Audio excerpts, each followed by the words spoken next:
welcome to Gamecock Pod Live. For the next 3 to 4 years, I'll be committed to the University of South Carolina. This is Rogers again to the 25, 20, 15, 10. Rogers scores! Jackie Bradley Jr. delivers for the Gamecocks. Lost it up, looking for Kelly. Touchdown! Can you believe it? And South Carolina is sending shockwaves through the SEC. Frederick lays it in at the buzzer. That's a win! Unbelievable! I don't believe it! And now, live from Studio 54 of the Gamecock Pod Studios, here's the Cockfather himself, Keith Alsep.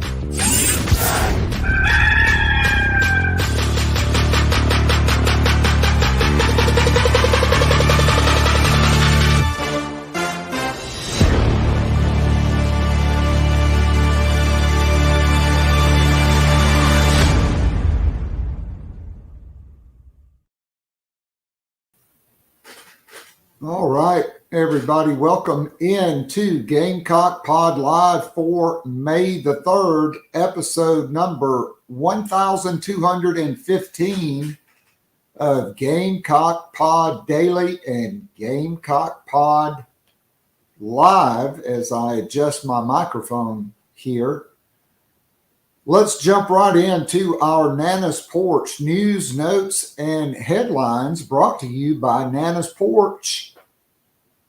Nana's Porch is a full-service catering company servicing the greater Charlotte area, whether it is a banquet, a wedding, a corporate event, or just a big backyard bash or a watch party with the full hog barbecue. Nana's Porch has got you covered. Maybe you're having a corporate event where you're bringing in some food trucks or food trailers. Maybe it's a little league event where you're treating your team after their season. It's that time of year. Nana's Porch voted top 3 in food trailers by the local newspaper poll in Charlotte, and their pimento cheese, good, voted numero uno, number 1 by the North Carolina Specialty Foods Association in the meat and cheese category. Check them out at nanasporch.com. That's NANASPORCH.com. Support this Gamecock owned and operated business. You'll love it. I guarantee it. All right. Shane Beamer yesterday made the hiring of new defensive tackles coach Travian Robertson official at a 5 p.m. press conference. More on that in just a few minutes with our special guest, Mike Uva from GamecockCentral.com. A little background. When I worked for GamecockCentral.com, I was at the library at Scotland County High School in Laurinburg, North Carolina, when Travian Robertson announced his decision for South Carolina. Got to interview him, his high school coach, Mark Barnes, and meet his family. And my good friend, Brad Lawing, who recruited and coached Travian Robertson and has served as a mentor along the way. If you're not a patron, that podcast yesterday, the interview with Brad Lawing, that is worth 1 month subscription in and of itself. All right, Shane Beamer also gave us the expected bad news that Jalen Nichols, starting left tackle, his knee injury during the spring game was significant. From everything I've been told, it's very doubtful Nichols will be able to play this season. If it is it may not be until the bowl game. So South Carolina will enter fall camp with Ja'Kai Moore slotted. At least he will open camp as the number one left tackle. All right, Lamont Paris and Company yesterday made the signing of 6'8", 245-pound forward B.J. Mack.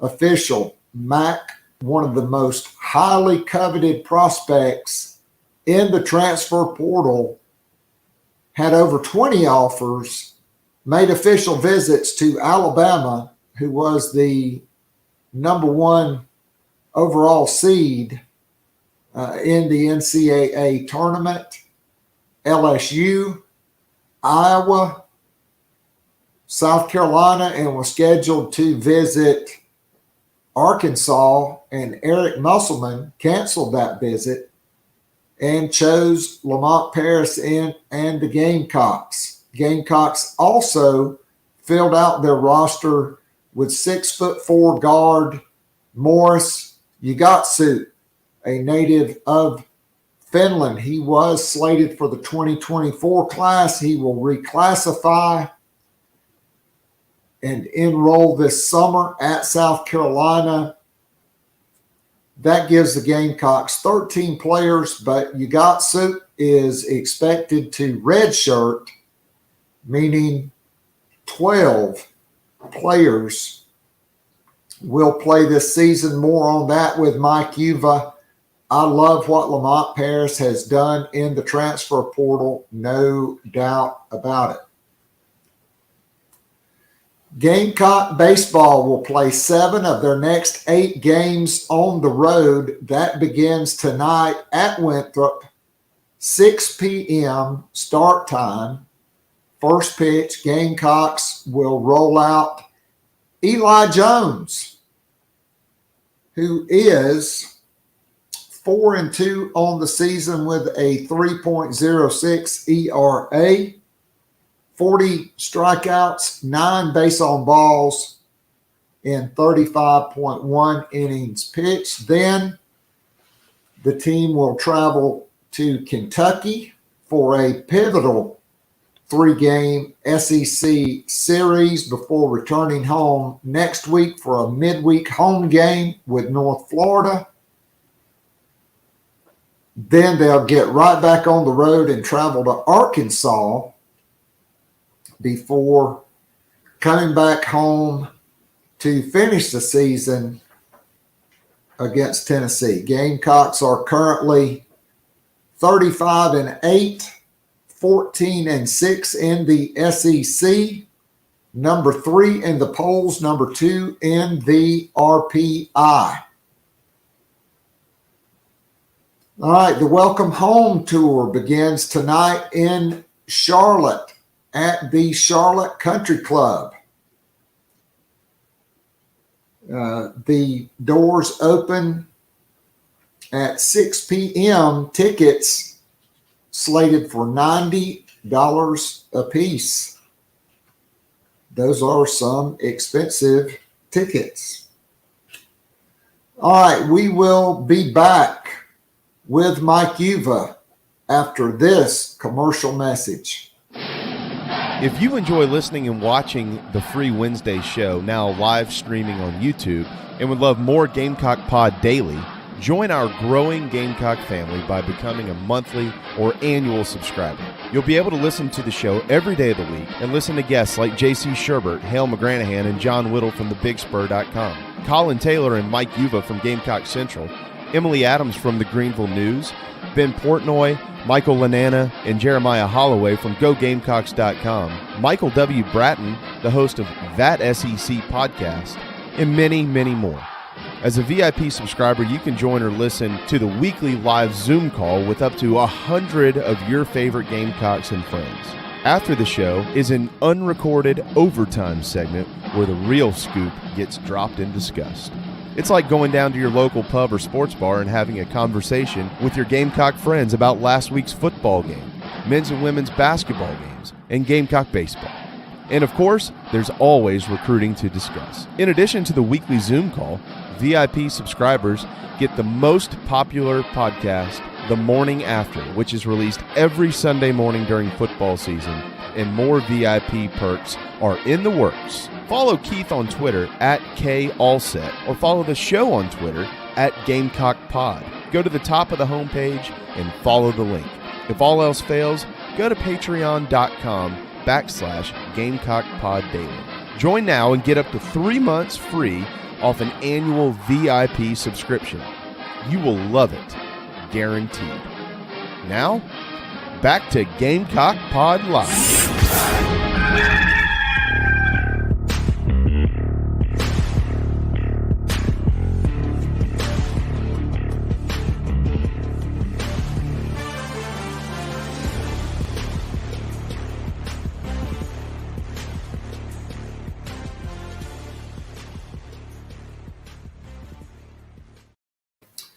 All right, welcome back in to Gamecock Pod Live. And last night, we convened for the Garnet and Black Town Hall, which is our weekly Zoom meeting. And we had about 75 people in the room. And just a great meeting. It was Travian Robertson week. And we talked a lot about that, a lot about Gamecock Baseball. A lot about Travian Robertson, his time at South Carolina as a player, his coaching career. And if you have not seen the press conference, it is must-see Gamecock TV. Travian just talking about the Gamecocks, talking about how everything Brad Lawing told him would happen to him, happened to him at South Carolina. He became a great player. He met his wife. He met the guy that was his best man at his wedding. He even had his wedding in the Horseshoe. His first son was born at South Carolina. His wife, Kiki, an SEC track champion. Travian, an integral part of the South Carolina team that won the SEC East in 2010 and played for an SEC championship. Got his degree, which was important to him and his family, made the SEC honor roll, was a team captain, and was drafted and played in the NFL. So let's bring in our special guest, Mike Uva, from GamecockCentral.com. You guys go ahead and jump in the Nana's Porch chat box. Leave your questions for Mike or myself. I mean, you can leave questions for somebody else and I'll pass them along, but you probably got the best shot of getting them answered if it's for me and Mike. And Mike, as I bring you in, I have to say, it's not been a pleasant experience for the Boston sports teams that are near and dear to our hearts. The Bruins up 3-1 after being the number one seed, having the best record in the NHL, having a prolific season, 65 wins, blow a 3-1 lead against Florida, and they were up 3-2 with under a minute to go in Game 7.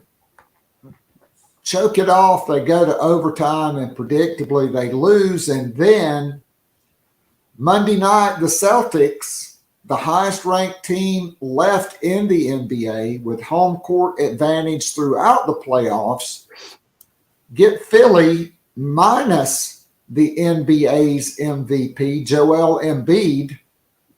I knew when he didn't play, they were going to blow that game. I mean, let's face it. The Celtics have the worst coach in the National Basketball Association. I just call him Clueless Joe. And they play no defense. James Harden, a former shell of himself, goes off for 45. The Celtics are down 1 game to 0 and or to nothing, and now tonight Joel Embiid is back. Talk me off the ledge with the Celtics. It's game 2 tonight. That's all I got. Game 2 tonight. Got to flush it. Got to move on. It was a crappy less than 24 hours at the TD Garden from Sunday into Monday for us Boston fans. We're celebrating walk-off home runs by the Red Sox on May 1st. That was the only thing that helped me stay off the cliff on Monday night. So, yeah, I mean, look, I think this team has the talent. Mazzullo, I'm not sold on him yet as a coach. I think there's, and you see it in even college basketball, there's a lot of talented teams out there, and you have coaches that just can't coach when it comes to tight games. When the situation just, you need a coach to be able to change things up, whether it be X's and O's or just call up a play, when to use a timeout. So wasn't a good night, but bounce back. Good opportunity tonight at home. You have to win this one, especially if Embiid's back in the lineup, as it looks like it will be the case tonight. So can I just be controversial here for a minute before we get into the Gamecocks? I mean, it is my show. But I have to say, the Boston Celtics should not have fired Ime Udoka for having a consensual relationship with a Celtics employee. And they try to hang it on the fact that he said something to her that was offensive prior to them having a sexual relationship.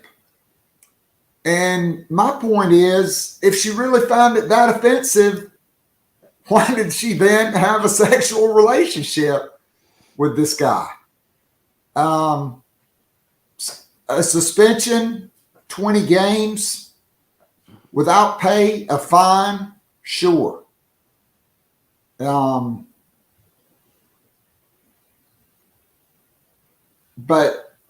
they tried to tarnish his reputation with this. And, well, I'm just not going to go there with what I think about the exact reason why it happened. But let's face it, where it happened, a very racially divided city historically in Boston. And I mean, that has nothing to do with it, Keith. They crapped the bed with this. But Keith, race had nothing to do with this. I mean, they just brought in another black man. I mean, this has nothing to do with race. I mean, come on. Come on. I mean, if Brad Stevens would have been the coach and done that, I do not think he would have been fired. And everything you're saying is alleged, by the way, because nothing has been actually proven or out there from the Celtics standpoint. I will say this, though, regardless of the situation, regardless of the details, which, again, a lot of it hasn't come out from the Celtics or the NBA, because a lot of it is a personal matter, right? And I agree with you. If there's certain things, the problem is this: if there was something in his contract, in the way that I will say that I will agree with you with this, the way the Celtics handled the whole situation, came across it smelled, it reeked.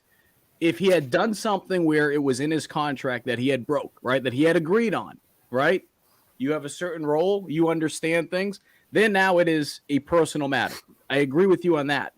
The problem is, though, if that was broken, if that was in the contract, you can't do it. I mean, that's just like, I don't want to make comparisons to bring people's names in, but like if you're the head coach of a college football team and you're sleeping with a recruiter, you know what I mean? It's just that there's certain things that you can't have in your organization. I don't agree with you as far as if it had happened to Brad Stevens. I think he would have been in the same situation. I think he would have been out. We can agree to disagree with that, but I don't think it had anything to do with race, especially when you brought another African-American in as a head coach.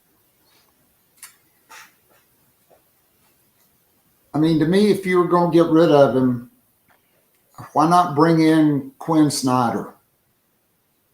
I mean, he was available. I mean, you have the best roster in the NBA, and you turned it over to a guy with a young kid. I mean, even Damon Stoudemire, who was on that staff, eminently more qualified to me to be the head coach. But I mean, I don't make the decisions. Brad Stevens makes the decisions. I think if Boston does not win a championship, the people that made those decisions should be held accountable. They have the best roster in the NBA. They have 2 budding superstars. I'm not so sure Jaylen Brown may not be the star of the Celtics, even though Jason Tatum gets all the credit. When it's crunch time, Brown gets it done. And I just think the whole thing's unfortunate. I'm not a Red Sox fan. I mean, I am, particularly when they play the Spankies of New York. But my Atlanta Braves are 20-10 and just continue to do what they do, which is beat the New York Mets 2 out of 3 this past weekend, week, because it ended on Monday. But it's an unfortunate situation for all parties with the Celtics, and hopefully something changes. All right, so hey, it's Travian Robertson week. Mm-hmm. I know you were at the press conference, so let me blow your mind here. When Travian Robertson announced his decision in the library at Scotland County High School, I was there. And do you know who I was covering that announcement for? GamecockCentral.com. How about that? How about that? And so just your impressions of the press conference. Seemed to me Shane Beamer again was pretty ticked off that a member of his staff chose to leave, but I will agree that, in my opinion, and in the opinion of others, this is a major upgrade for South Carolina. Well, time will tell. Time will tell if that is the case. I feel like it is. It makes Gamecock fans feel good about the hire because of Robertson's background, right? He is a former Gamecock player, played in the NFL. He was a phenomenal captain, and he was very, very critical to that 2010 team that went to the SEC championship and won the SEC East. So I feel like those things in the short term, as South Carolina moves on from Jimmy Lindsey, who I can't blame. He was going to get paid. Ben Portnoy put it out. He was going to get paid $475,000 from South Carolina this upcoming year. LSU comes in. And by the way, Brian Kelly reaches out to Shane Beamer, which it's one of those small things. And no one's asking, for people to be throwing Brian Kelly a parade for doing that. But in this day and age, we see it so many times where coaches will just, poach other coaches from other universities, and they don't even do the common decency thing of reaching out. So I give Brian Kelly credit for that. And this was, as of yesterday, Beamer said it was 12 days ago. So 13 days ago that had happened. And about a week later, that's when things really start to pick up. And Lindsey ends up going over there. $750,000 is what LSU will be paying him. And on top of that, LSU will be buying out the remainder of his contract at South Carolina for $300,000, according to The Athletic. So I bring those things up because you move on from Lindsey. Okay, who can you bring in right now? And right now, I mean, it's a tough time to be replacing a coach. You're just finishing up spring football. The transfer portal, yes, it is closed, but these next couple weeks, you're hoping to potentially sign a guy or two. Recruiting is going to start to pick up in the next month. Coaches are out there on the recruiting trail. It's not ideal, as Beamer pointed out. But you have a guy that comes in here who is a young guy. Again, NFL ties, understands the expectations for this program, and has been paying attention to it the best he can and could have the last couple of years. I feel like it is a home run hire. And if things play out from a statistical standpoint and South Carolina is able to improve on the run defense and just little things like that, we're going to look back on this hire and say, man, it was a home run hire, the feel at the time, but now we can say it was an absolute home run. And especially if he can continue to do some things that we've seen with the other coaches on this staff, which is recruit at a high level. And I feel like from just listening to him, man, how can't you like this guy? I feel like he's going to be someone that can go into a living room. He's going to be able to win over the parents. He's going to be able to win over the recruit because he's going to be authentic. And I think that's the biggest thing you need right now in recruiting, because you can read BS. You can smell crap now more than ever. These kids understand it. They're around it more because they see social media. They understand when they are around someone that's just feeding them crap. I think Robertson's going to be a phenomenal recruiter for South Carolina. I mean, Mike, I couldn't agree more.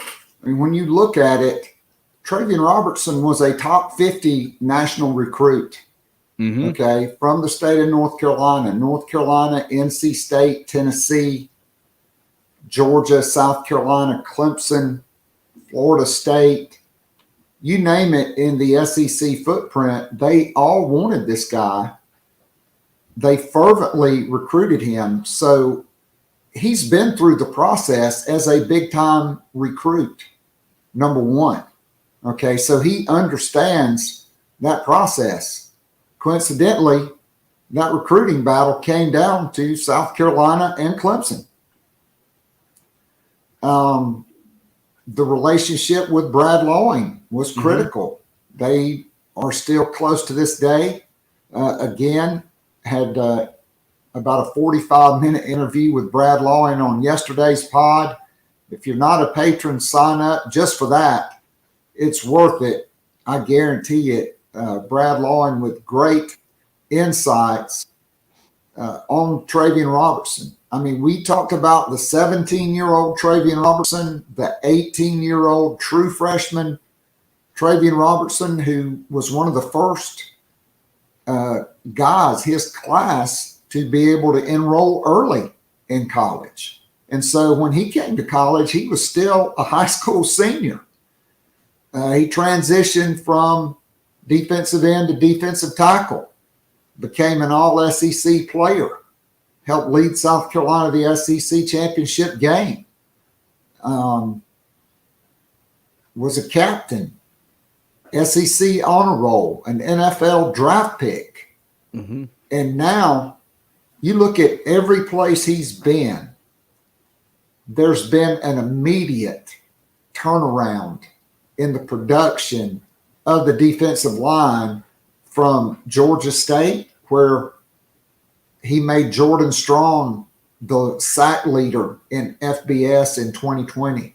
The next year, after Jordan Strong had transferred to South Carolina, Georgia State broke the school record for sacks.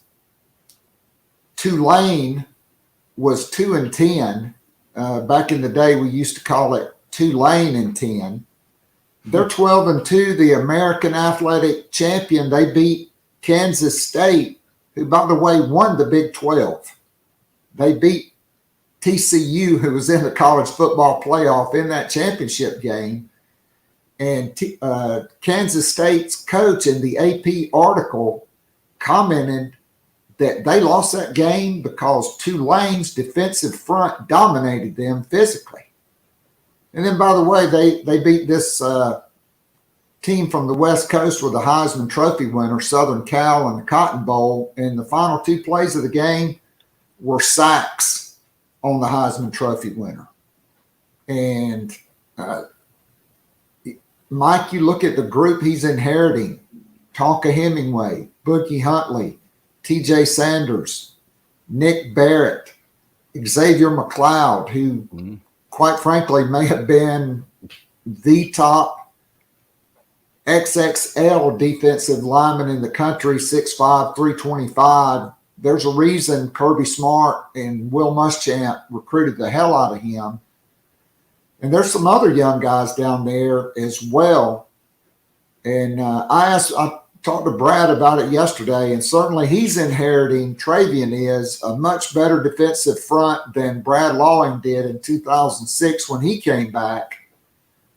The first thing he told me was, hey, we have to change the DNA of our room. And he did that with Cliff Matthews, Travian Robertson, Lottie Ajaboy, Melvin Ingram, Devin Taylor, and there was this guy named Clowney as well. It's going to be exciting. It's going to be exciting to watch how these players are developed under Robertson. And that doesn't take anything away from what Jimmy Lindsay was able to do. And I bring that up just because I think back to this past weekend and the number of players that we saw with South Carolina get drafted. Actually, it was the most that they've had drafted in a decade, to have 5 players drafted. So I bring that up just because, you know, Will Muschamp did a great job of identifying talent. And there were times where you had skilled players. You had, I felt like, more skilled players than anything else. But you did have some players in the trenches. But you had skilled players that really stood out. Why it didn't work here when Muschamp was here, that's a story for another day. But I bring that up because what we've seen is guys that came in during that Muschamp era, which are slowly starting to thin out, okay? You're not going to have as many Muschamp guys here in the next year or two. We've seen those guys go on to the NFL. There's a lot of guys, Cam Smith, Zach Pickett's, we expected that to happen. We've seen other guys continue to develop with the coaching, whether it be, you know, from a Jimmy Lindsay or a Torian Gray. So I'm bringing all those other coaches into it because what Beamer has done is he's found a lot of coaches to be able to develop other players here, okay? Guys that were part of that Muschamp regime. You look back, how does this all kind of go together? Well, now we look at the defensive line. Jimmy Lindsay's gone. You have some of those players there, a Boogie Huntley, some of these guys who were brought in during the Muschamp era. And some of them, like Buggy, right? He's gone through injuries, but they have talent there. What can a year working with Robertson do for their stock, right? And you think of these little things, and I really think over the next couple of years, we're really going to be able to see what Robertson did more than anything because, again, Muschamp guys, they're going to be on their way out over the next year or two, and you're going to see some of these young guys. You met Xavier McLeod. You have young guys here who are still being shaped, who are still being molded. So reason I went on that kind of that full circle look at it is Robertson has a really, really unique opportunity to show us how talented he is as a coach. Obviously, we mentioned about recruiting. That's an important part of it as well. But I think he's really going to be able to show us how talented he is as a coach if these guys are able to take that next step. Just because, again, some of these guys, they just haven't been as consistent for one reason or another. Injuries played a part of that. Boogie's going to have a tremendous opportunity this season. And if he is able to take that next step, that's not to take anything away from Jimmy Lindsay or the coaches before him, but I think a lot of it will have to do with how Robertson's able to get the most out of him. I agree. And that's one of the traits of Brad Lawing that he instilled in Travian Robertson. Travian even mentioned at the press conference, he still has his notes from every defensive line meeting at South Carolina. Not only that, he does the same drills. Brad Lawing gave him his cut-up practice tape. They watched it. He's like, oh, coach, I got all of that written down. That's what I do. I do everything we did. And so I can tell you what, and practices aren't open anymore.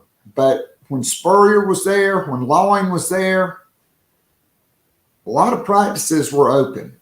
I've known Brad Lawing for over 30 years, back to when I was in my 20s and had a full head of hair almost, and no wrinkles on my face. And these guys are in for an awakening with Travian Robertson, because there's not going to be standing around and talking during individual periods. It is going to be rep maximization. Guys are going to be pushed. They are going to be expected to go full speed on every rep and to be perfect in every rep. And they won't get out of that drill until they do it the way he wants it done. And I think that has been, whether it's at Albany State with Corey Peoples or at Georgia State with Sean Elliott, the second time, first as a GA, then as a full-time defensive line coach, or at Tulane. That's the secret sauce with Travian Robertson. He was coached by an old school guy. He's taken all of that, put his personality in it. I mean, let's face it, he's an imposing guy. He looks like he could go out and play nose guard right now. He looks like he could go in the weight room and still throw up 400 pounds with ease on the bench press. But he's 34 years old. I don't think South Carolina's ever gotten a guy like this on the way up in his prime, like Travian Robertson. And he met his wife, Kiki, who was an SEC track champion for Curtis Fry, the women's track team at South Carolina, had his first son, got married in the Horseshoe. And just like me, one of his favorite places, Andy's Deli. God bless Andy, God rest his soul. But I just think that, like we saw flashes from Zach Pickens, who was a 5-star guy. A lot of people thought he should have been a first-round pick, but we didn't see the maximization, perhaps, of his talent. I think, and like no slight on Jimmy Lindsey, because he rebuilt those guys' confidence after Tracy Rocker left because of the toxic culture on defense and the tearing down of players. It was absolutely critical for a guy like Jimmy Lindsey, who loved those guys up, who restored confidence, who coached them and developed them. But I think we're going to see just what we've seen at Georgia State and Tulane. I think we're going to see these guys go to a different level with Travian Robertson because that's his track record. And the other thing, too, that's making this very unique is that you look at Sterling Lucas and just how young he is as well. It's not the exact same to say that an offensive coordinator needs to be in sync with his offensive line coach.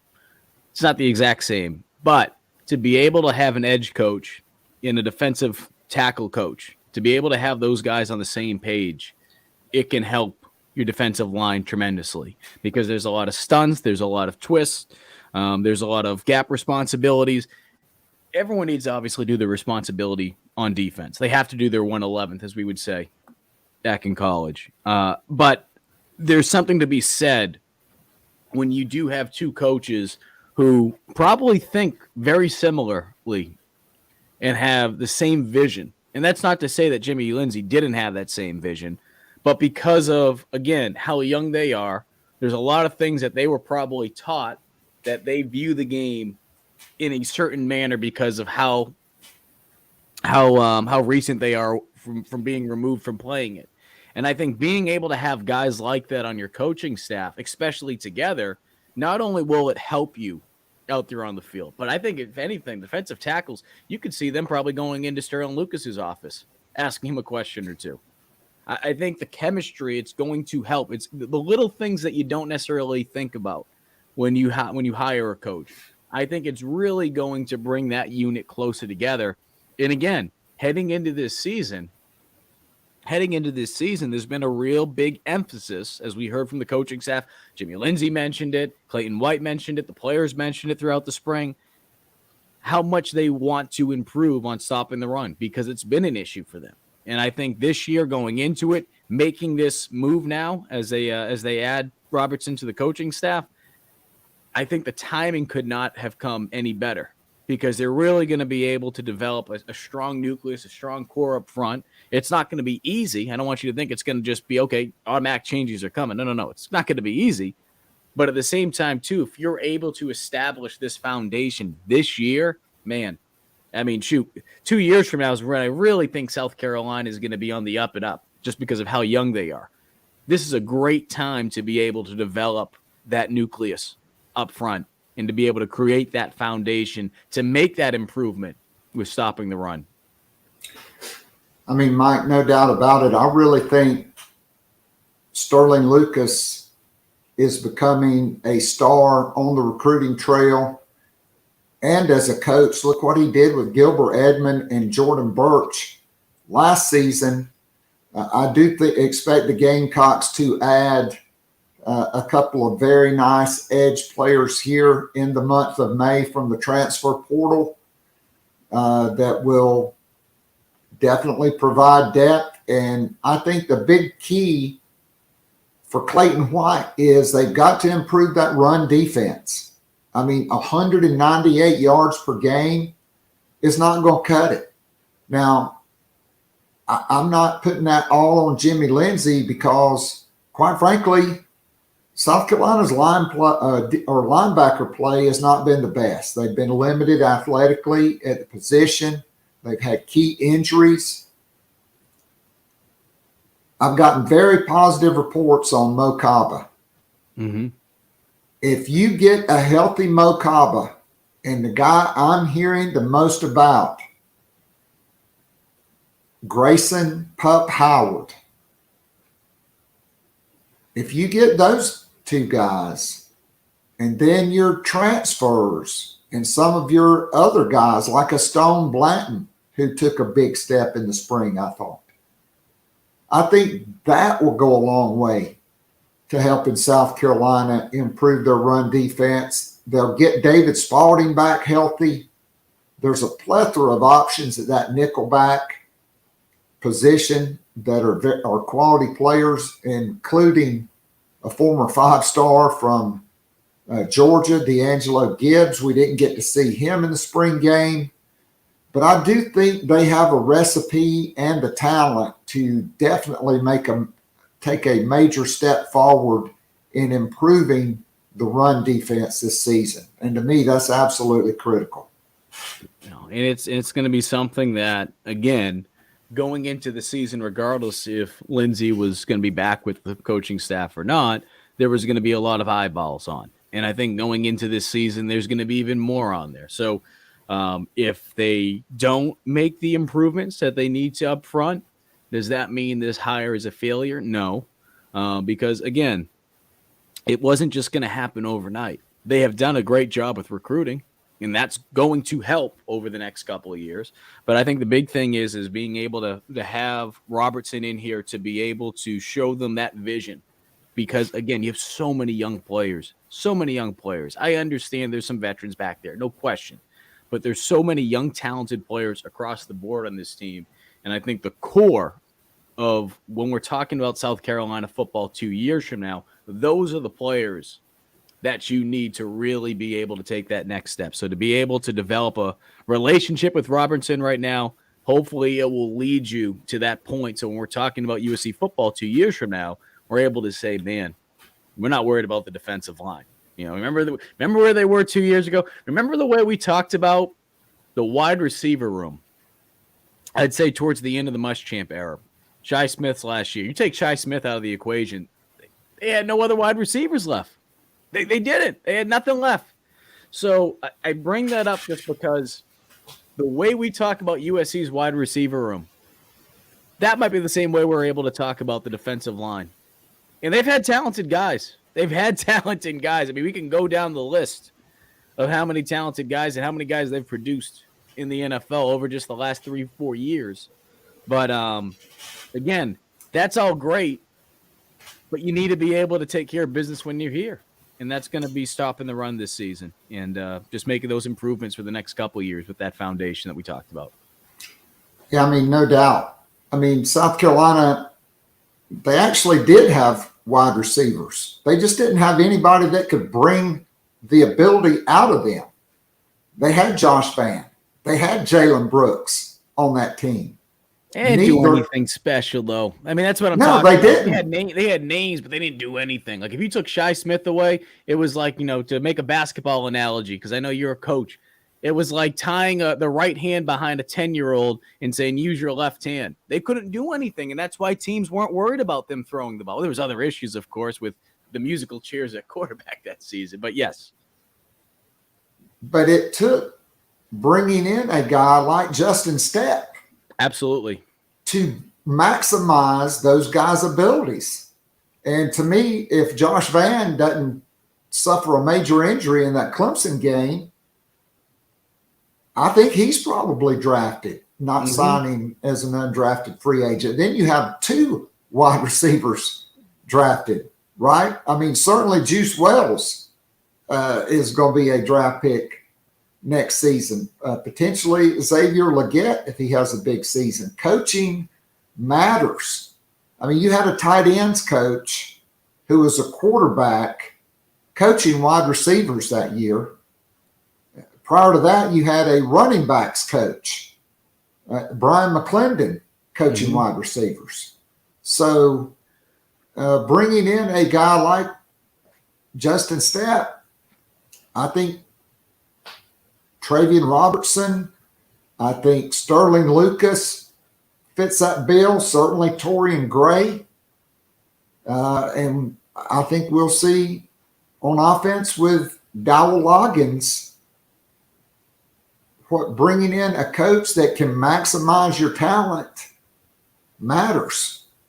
And so I'm excited about it. And I think Lucas and Robertson could be a dynamic duo on the recruiting trail as well, double teaming guys like Dylan Stewart, Jordan Thomas from Don Bosco Prep up in New Jersey, who has South Carolina roots, as well as there's a plethora of defensive linemen in Georgia. South Carolina's in on 2 of the top defensive players in the state of Mississippi as well, thanks to Jody Wright and his connections there. And so there's a lot of exciting things happening at South Carolina, and just even as it relates to the defensive line and recruiting right now. No question about it. And it's crazy to think. I mean, he just had his introductory press conference yesterday, and now he's already hitting the recruiting trails today out in the Atlanta area. So I'm excited to hear some of the feedback over the next couple weeks, because the Welcome Home Tour, that's starting up this week. I think it actually starts today. So I'll be out towards that Aiken, Augusta area on Tuesday. We're going to be kind of breaking it up with Gamecock Central. I'll be out there, and by then, I'm sure we're going to already hear some reviews on how recruiting's going for Robertson. So I'm excited to hear what Beamer has to say. Might even have a transfer portal defensive end commitment by then as well. So, Mike, let's change gears for just a few minutes before we wrap up and talk Gamecock men's basketball. Obviously, a very difficult season for Lamont Paris and staff. But this transfer portal class, culminating with the official signing yesterday of one of the most coveted players in the transfer portal, BJ Mack, a native of Charlotte, who played for legendary coach Steve Smith at Oak Hill Academy. Spent most of his collegiate career at Wofford. But this is a guy that Alabama coveted, that LSU, that Arkansas, that, about 20 Power 5 schools offered. He visited Alabama, LSU, Iowa, South Carolina, Arkansas. Eric Musselman definitely wanted him to make that last visit there. He canceled. He chose South Carolina. And when you break down these guys in this transfer portal class, you got a 6'4" point guard, Talon Cooper, who was 6th in the NCAA in assists at over 6 per game at Minnesota. a Power 5 school. You got Miles Studi, a wing forward, who outside of the month of February this year was the leading three-point shooter in the SEC the past 2 seasons. Up until February, over 42%. The season before that, 43% three-point shooter. You add BJ Mack at 6'8", 245. He can shoot the three. He can be a pick and roll guy, a pick and pop guy. He can play facing the basket or with his back to the basket. And then you add a combo forward from the Citadel, 6'9", Stephen Clark. You've got, according to ESPN anyway, a top 60 recruit coming in Colin Murray Boyle, 6'8" forward, a native of Columbia. This has got to be a much improved roster with Meechie Johnson coming back. Cooper could allow him to play off the ball more. Jacoby Wright, who was an outstanding three-point shooter and mid-range shooter playing off the ball. Josh Gray got a lot better. You get Ibrahim Adema back, who is coming off an injury, but a 6'6" guy that can play the point and play off the ball. Just your thoughts on what year 2 could look like for Lamont Paris and his staff. I think the thing that excites me most about this team is that they actually have some depth. They have some depth. I mean, that wasn't the case last year. I mean, and I called it for what it was, which was you had G.G. Jackson and you had a bunch of SoCon talent that came on in. I mean, that's just the reality of it. I like the fact that Jacoby Wright, especially as the year went on, he improved. His confidence went up, and it improved from a shooting standpoint. You mentioned Meechie. Being able to have him come back, it's going to be able to add, again, not just depth, but someone that you could trust being out there on the court. And, I mean, we can keep going down the list here. Cooper, now you have a true point guard. I mean, there's just this team, and that's the beauty of the transfer portal, is that you can have a team one year, and, again, it's just G.G. Jackson and a bunch of SoCon talent, and then a year later, you're able to add so many more pieces, and it looks like an entirely different team. That's the good right now. We know that this can change quickly, though, right? I mean, this could be a year later, and, the transfer portal gives, the transfer portal takes.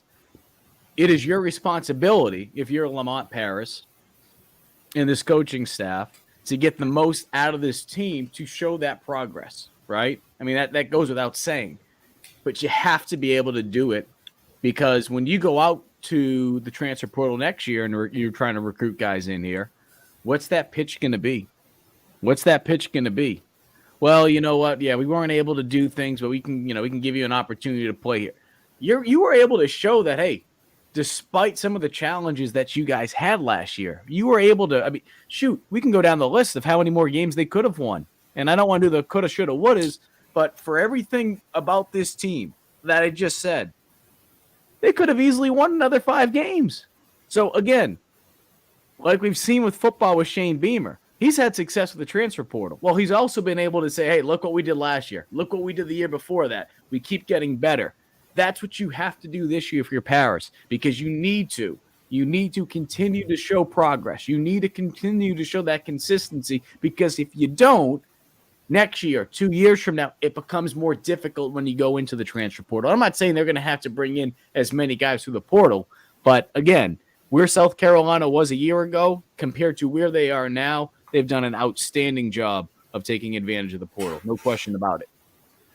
I mean, to me, Mike, it's going to come down to winning close games. I mean, I'm very frank here.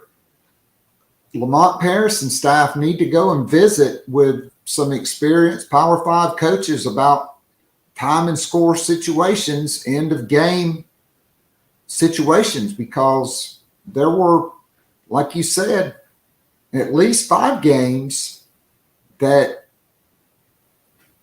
if you handle it differently, you can win those games.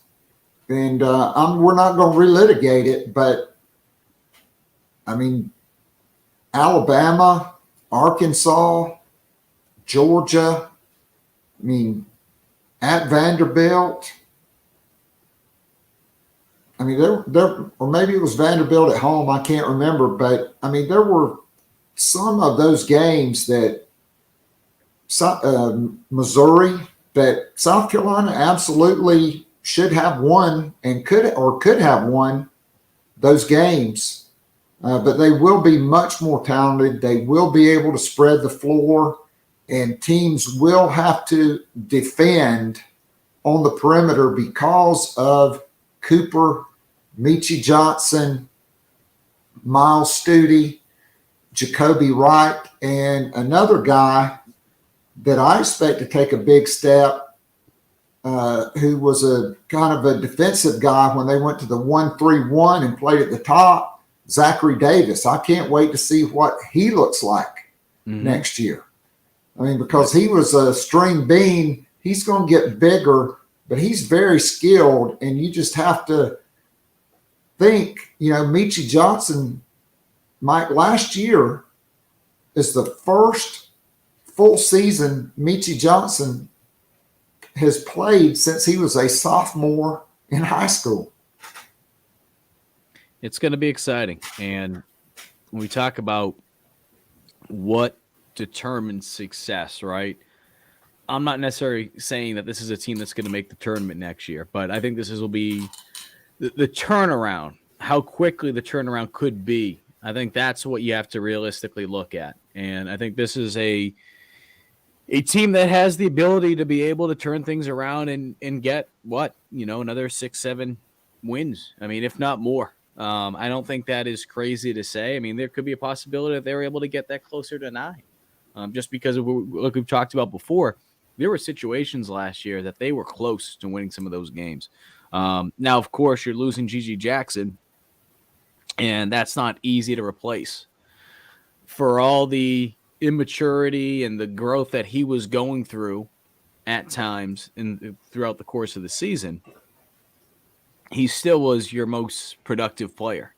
That's not something that should be overlooked. But again, I think the thing that makes me believe that this team can be better, like I said, 5-6 games, realistically better, 7, wherever I said 6, is just because they have that depth. They didn't have that a year ago. If they got into foul trouble, they were screwed. And that's not to, call out guys on that bench, but I mean, let's just call it for what it is. Some of those guys had no business playing in the SEC. They didn't. I mean, that's just what it was. It was SoCon talent. This is what the team was last year.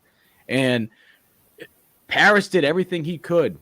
And that coaching staff did everything they could to field a team. Well, that's not the case this year. And they've done a tremendous job through the portal to be able to fix some of that. But again, will it be enough? We're going to have to wait and see how that plays out in terms of what's that lineup look like, who's the guy coming off the bench. But you have some talent. You have some talent this year. I mean, to me, if they could make the NIT this year, then I think you can really sell the vision of taking the next step, just like he was able to do at Chattanooga. And with the transfer portal and with the players they brought in, there are going to be higher expectations. I think if they can make the NIT this coming season, I think that really, and he should have a lot of his high school recruiting class already signed even before the season starts. That's normally the way it works. I think this is going to be a big year for Lamont Paris and staff. All right, so Gamecock Baseball, Mike, coming off a 3-weekend stretch against 3 of the top 5 teams in the country. They go 5-3, but they get some injuries. They play Auburn. Braylon Wimmer gets injured. They lose 2 out of 3, mostly because I just think psychologically, emotionally, they were spent. but let's give Auburn credit. And South Carolina's pitching staff was not the best to start those games. Mark Kingston gets ejected on Sunday. He comes out to argue something different than the home plate umpire anticipated he was coming out to argue, and they run him. There's no appeals process. There's no way to rescind it. He's out of tonight's game against Winthrop. But this weekend, a pivotal 3-game series at Kentucky. Gamecocks will be down another man, Braylon Wimmer, out. What do the Gamecocks have to do to win that series at Kentucky? Just got to flush it. You got to flush it. I mean, look, at some point they were going to hit a speed bump. And was it against Auburn? Not just against Auburn, but against Auburn at home. I don't think a lot of people expected that. But look, bottom line is this. That's just baseball. They were going to run into some type of speed bump at some point. So I think the big thing for this team now is you look ahead. You're approaching a very pivotal stretch here because everything you do these next couple weeks will, while you still are in control of being able to host a regional, now you're looking at potentially, okay, look, if we finish strong, we have a chance to be able to potentially host a super regional, if things play out. So that's what you're hoping for. You want to be able to put yourself in the best situation. And I think that's the big thing with South Carolina. Can you think about that stuff right now? Should you be thinking about that stuff right now? No, but it's in the back of your mind. You understand what you have to do. And after what took place this past weekend, it's just about being able to go back out there. You're obviously still banged up, right? I mean, injuries are a part of the game. Every team's dealing with some type of injuries. It seems like South Carolina, these last couple weeks in particular, they've really been hit by it. But this is a good opportunity for those younger guys, the guys that don't play as much, to be able to prove, hey, look, if we're in a situation deep in the regular season or potentially as we head into postseason play, you can count on me. God forbid someone needs a day, whatever the case may be. So again, I know it's college baseball, and some college fans, they act like the world's coming to an end after a series loss. Where South Carolina is, because of how hot they have started this season, the world's not coming to an end. Everything's okay. But they definitely need to be able to bounce back and take 2 of 3 this weekend. No question about it.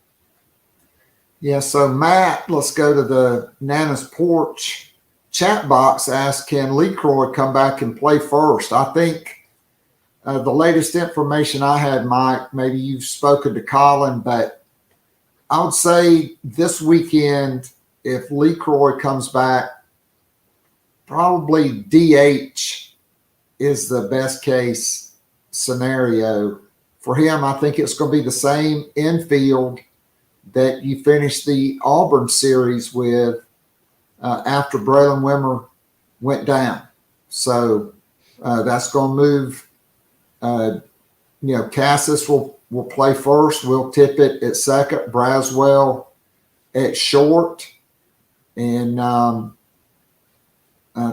moves Cole Messina up to third base.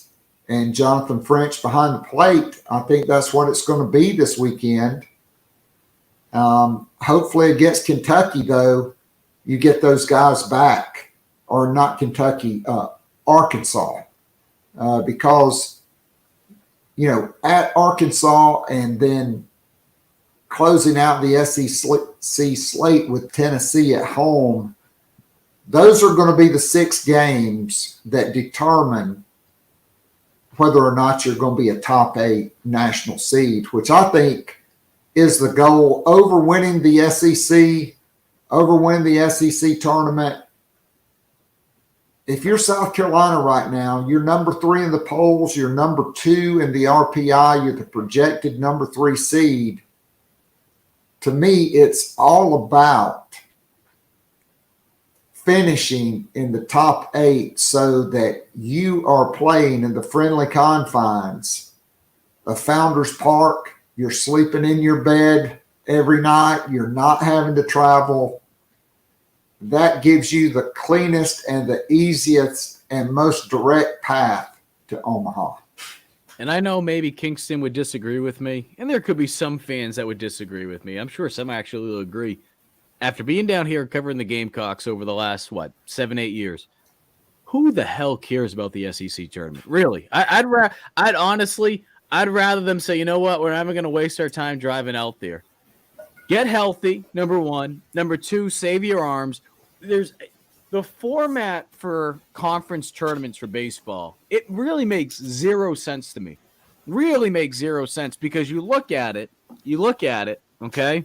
Because of that quick turnaround, it really puts you at a disadvantage when you make a deep run. Now, I'm sure we could go down the list and we could find teams that have played in the, not just the SEC tournament championship game, but other conference tournament championship games, and they've made the College World Series. I'm sure there will be outliers, plenty of them. But, again, big picture, especially for a program that has won championships in baseball, does anyone really give two rats' asses about winning an SEC tournament championship in baseball? No. Nope. I mean, the regular season crown, that means something, I'd say. That means something. That's special. But it's that, and then it's being able to make it to Omaha. Like, if you had to give up one of those three, what do you think a lot of people are going to say? Oh, yeah, give me the SEC tournament champion. Throw that out. So, and I know it's easy to say that after South Carolina. It feels like they just have not had any success over the last, what feels like the last decade with the SEC tournament. It feels like they were always a one-and-done team or a two-and-done team over the last couple of years. But, look, I think South Carolina, like you said, Keith, you understand where you are right now. You don't want to put extra pressure on yourself, but you also understand how pivotal these next couple weekends are going to be, because if you are able to continue to take 2 of 3, you're going to put yourself in that class of being able to have a seed, which is in the top 8. And that's what South Carolina is aiming for right now, because you want to be able to host the Super Regional. No doubt about it. Mike Uva with the last word on today's show. Mike, great stuff as always. Tell us what you've got coming up at GamecockCentral.com.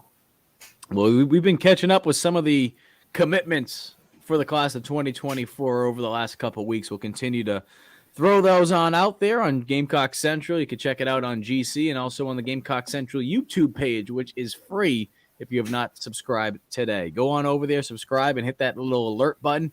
Be able to get every update anytime we have a video. We threw a video out today with Robertson, the top 5 quotes he had from his press conference yesterday, at least the top 5 in my opinion, for what that's worth. So head on over there, check that out. You can also catch all our live shows as well there. All right, Mike, I can't thank you enough. Always appreciate you being so generous with your time. Have a great rest of the week, and we'll look forward to catching up with you down the road. Hopefully a Celtics victory tonight. Fingers crossed. Fingers crossed. All right. Thanks, Mike. Appreciate it.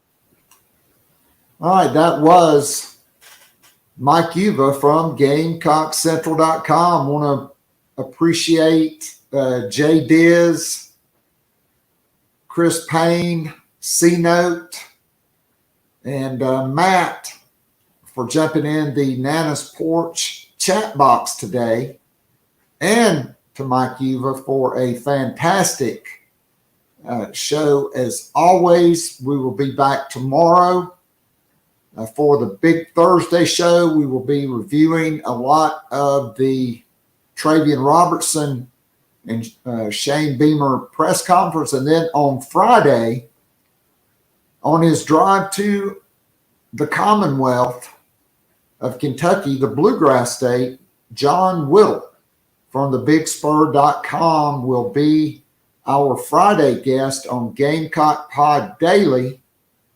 So if you're watching live, or if you're watching this on the YouTube page, hit subscribe, hit the like button, sign up for alerts. We're live every Wednesday at 1 p.m. Eastern. So thanks to special guest Mike Uva. Thanks to all of you guys in Banana Sports chat box. So until tomorrow, this is Keith Alsep saying, God bless and go Gamecocks.